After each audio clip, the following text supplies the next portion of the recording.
It's just a storm. Don't be afraid. I won't let it hurt you. Nick, don't go.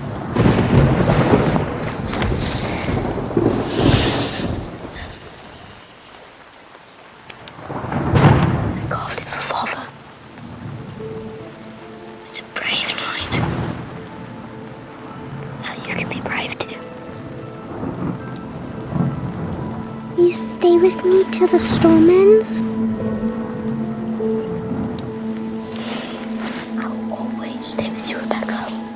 No matter what. Over the course of my long life, I have come to believe that we are bound forever to those with whom we share blood.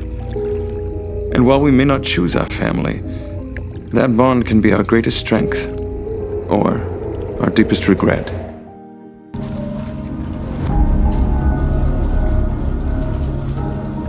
What is all this? Well, as far as I can tell, it's a story.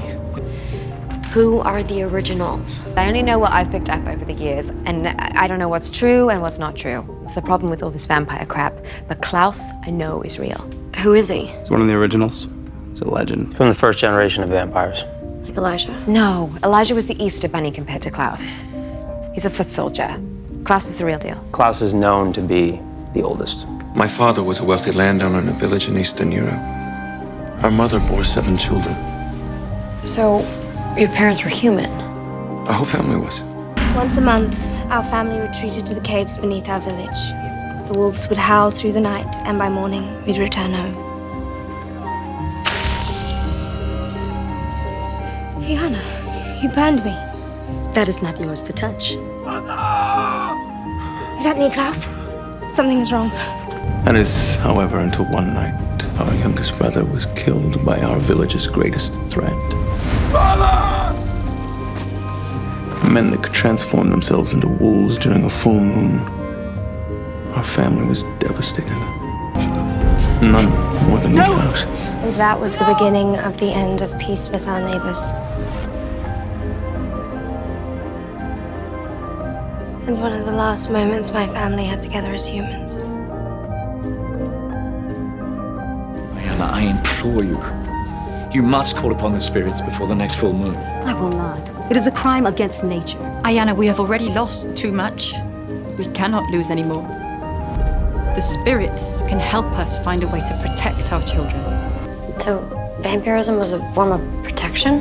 What else would it be? A curse? My parents only saw a way of keeping their children alive. Yeah, but why stay? If they were so afraid of the werewolves, why not leave?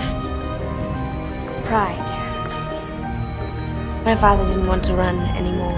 He wanted to fight and be superior to the wolves. Where they could bite, we had to bite harder. Where they had speed, we had to be faster. Agility, strength, senses. Everything could be heightened. Our family could live forever. At what cost? This magic you speak of breeds consequence. This is the makings of a plague, Esther. The spirits will turn on you. Please, Ayana. I will have no part in it.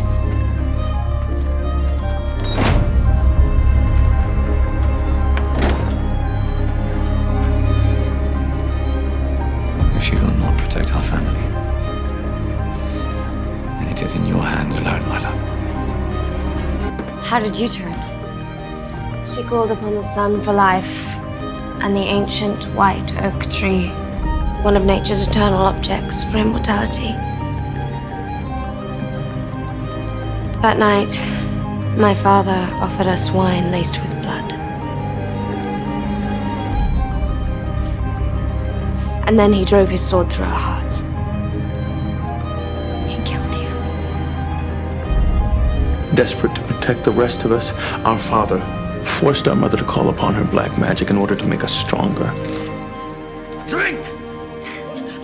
Drink! Thus, the first vampires were born. But the witch Ayana was right about the consequences. The spirits turned on us, and nature fought back. For every strength, there would be a weakness.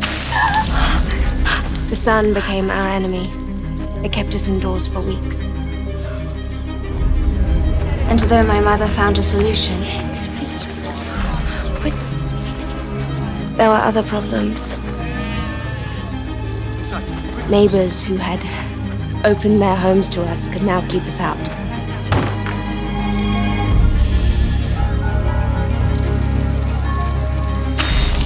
Flowers at the base of the white oak burned and prevented compulsion. And the spell decreed that the tree that gave us life could also take it away. So we burned it to the ground. And my family was quite close. Klaus and my father did not get on too well. When we became vampires, we discovered the truth. Klaus was not my father's son. When Nick made his first human kill, it triggered his werewolf gene.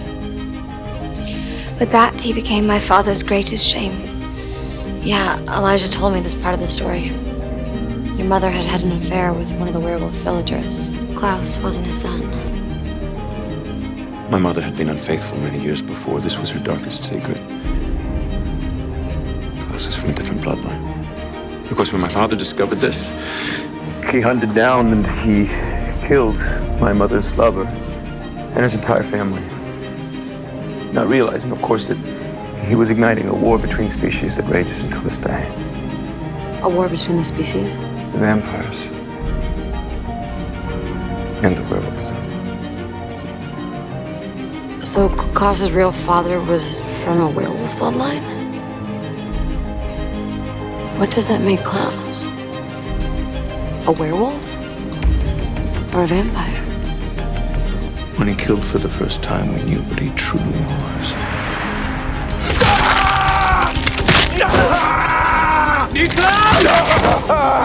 What is happening to me? No, don't! Don't!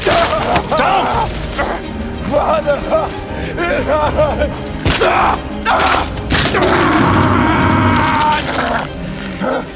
He's a beast. An abomination.